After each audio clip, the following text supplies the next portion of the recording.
L'islam, on en parle beaucoup. Souvent, malheureusement, l'islam fait la une de l'actualité à cause du terrorisme qui se revendique de l'islam.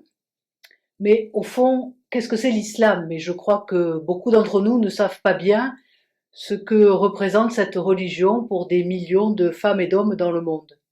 Alors cette introduction se propose de parcourir l'islam dans ce qu'il est depuis ses origines, au 7e siècle de notre ère, ce que contient la foi musulmane, quelle est la réalité de la pratique des musulmans aujourd'hui et quels sont les différents courants qui traversent l'islam, quelles sont les composantes de la Oumma, de la communauté musulmane, dans sa diversité, à la fois dans le monde et en France aujourd'hui, et sans doute nous verrons quelles sont les questions qui se posent et quels sont les défis qui s'offrent aujourd'hui aux musulmans, particulièrement en France, pour vivre dans une société laïque et sécularisée. Alors nous commençons par, bien sûr, le début, la naissance de l'islam, le contexte des origines de l'islam.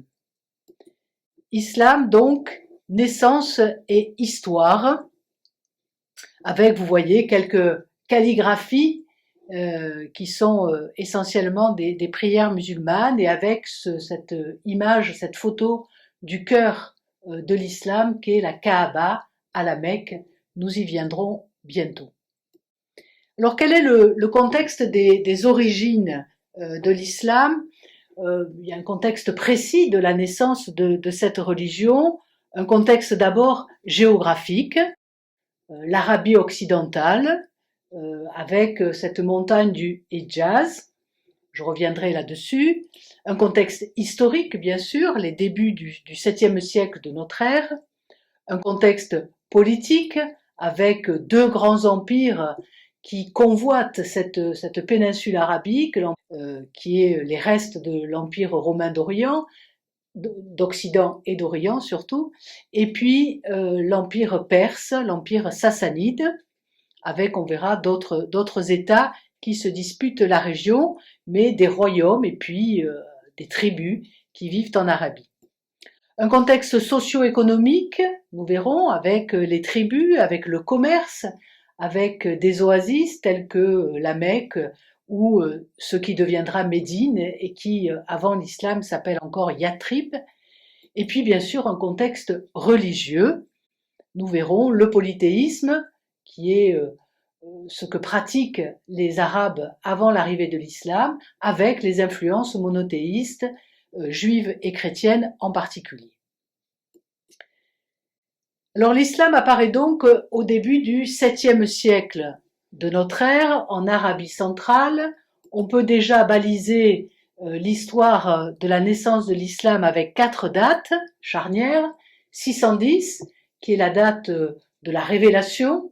Dans la tradition musulmane, c'est en 610 que Mohammed reçoit la révélation coranique. Deuxième date, 622, qui marque une étape entre la révélation à la Mecque, la vie de Mohammed à la Mecque, la vie de la première communauté musulmane à la Mecque, et le départ en 622, l'hégire, le départ vers Yathrib, qui deviendra la ville du prophète Médine. Et puis 632, troisième date, qui est la date de la fin de la période médinoise, et surtout la date de la mort de Mohammed. Et puis quatrième date, 661, qui marque la rupture entre sunnites et chiites, dont on entend beaucoup parler aujourd'hui, notamment dans les tensions qui existent entre l'Arabie saoudite, fer de lance du monde sunnite, et puis l'Iran, fer de lance du monde chiite, seul pays chiite au monde aujourd'hui. Que se passe-t-il dans la même période ou à peu près dans le reste du monde et au moins en Occident? Alors Saint Grégoire le Grand est pape dans cette période entre 590 et 604, donc c'est-à-dire la naissance de Mohammed et juste avant la révélation, mais pendant la période de la vie de Mohammed, je crois qu'il y a une dizaine de papes qui vont se succéder. Saint Colomban réévangélise le monde franc vers 590. Clotaire II, puis Dagobert, que l'on connaît bien en France, au moins dans les écoles, le roi, qui sont rois mérovingiens du royaume des Francs, et puis les deux empires dont j'ai parlé, l'empire byzantin avec Héracléus, et puis Khosrow Parvis qui règne sur l'empire sassanide en Perse. Voilà le contexte dans lequel va naître l'islam, ou en tout cas les échos que l'on peut avoir du reste du monde dans cette période, le royaume franc en Occident, et puis ces deux grands empires. Alors quelle est la géographie, quelle est la région dans laquelle l'islam va apparaître? Nous l'avons dit, nous sommes en Arabie.